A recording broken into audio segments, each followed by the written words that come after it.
First time ko nga ngayon magsasagala na kasama nga si Mi. Kaya naman ngayong araw, samahan nyo na nga muna kami. Nagrabe nga yung suporta ng mga tao dito sa Bataan. Di namin to expect. Nagrabe kayo magmahal. Kaya naman ngayong araw, samahan nyo na nga muna magsagala si Mi at Di sa Pilar, Bataan.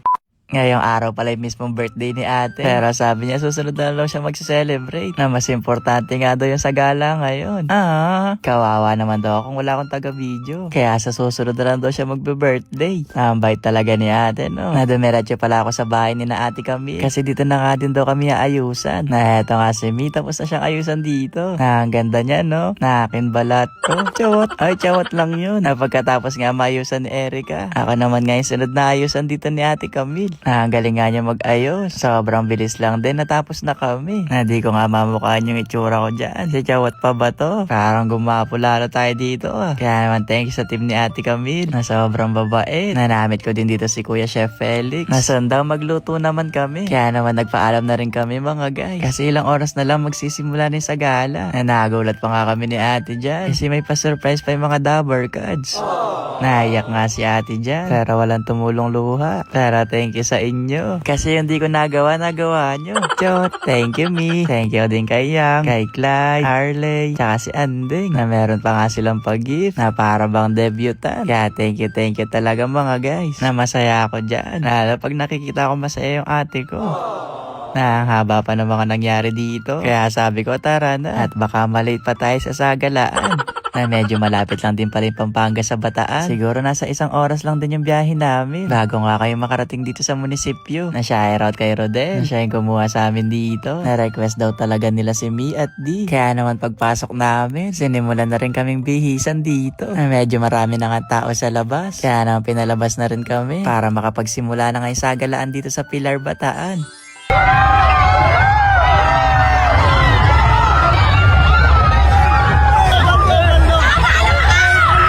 Ang dami nga nag-abang sa labas kahit medyo mainit pa. Medyo maaga daw talaga nagsisimula yung sagala dito. Kaya naman shoutout sa inyo mga guys. Namiss ko nga mag-escort kapag may sagala. Na nakakatuwa lang mga guys. Kasi tuwing dati pag mag-escort ako, hindi ko talaga kilala yung partner ko. Pero ngayon kilala ko no. Na siguro pati kayo kilala nyo na no. Chot. Bawat madaanan nga namin dito, tinatanong kamusta yung bagong kasal. Nasa sagala daw namin na to. Para din daw silang invited sa kasal mga guys. Pero sobrang saya nga namin ni Mi. Ay, ni Erica pala. Ano ba yan? Nasanay na ako dito ng Mi. Nasaya nga namin. Kasi kilala talaga kami dito. Nakasubaybay daw. Kaya naman maraming salamat po ulit sa mainit na pagtanggap sa amin. Na hindi lang din pala kaming sinagala dito. Marami din. Na ang gaganda nga ng mga sumagala. Halos magkakapareho yung mga kasuotan. Na may mga kasama rin pala kaming artista ditong sumagala. Na-update lang pala. Yung mga tao pala dito kinakanta na ng happy birthday si ate.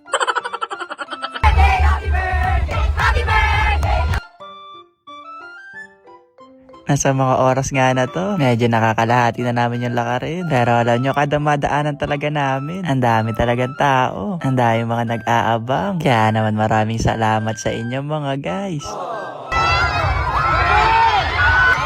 Inabangan talaga si Mi at Di. Medyo gumabi na nga dito. Kaya sa mga oras nga na to mga guys, malapit na rin kaming matapos. Pero kahit malapit nang matapos, yung mga tao parang parami ng parami pa din. Kaya naman nang makarating na nga kami sa finish line, nagpaalam na rin kami sa mga tao na noon. At finally, naging successful naman yung sagalaan. Ang galing kasi may nagbigay sa amin drawing. Ang ganda. Kaya thank you po. Shoutout din pala yung mga reyna na sa Magala. Grabe yung pagod sa paglalakad. Sobrang napawas yung likod ko doon na di naman nalatang pagod yung kasama ko no.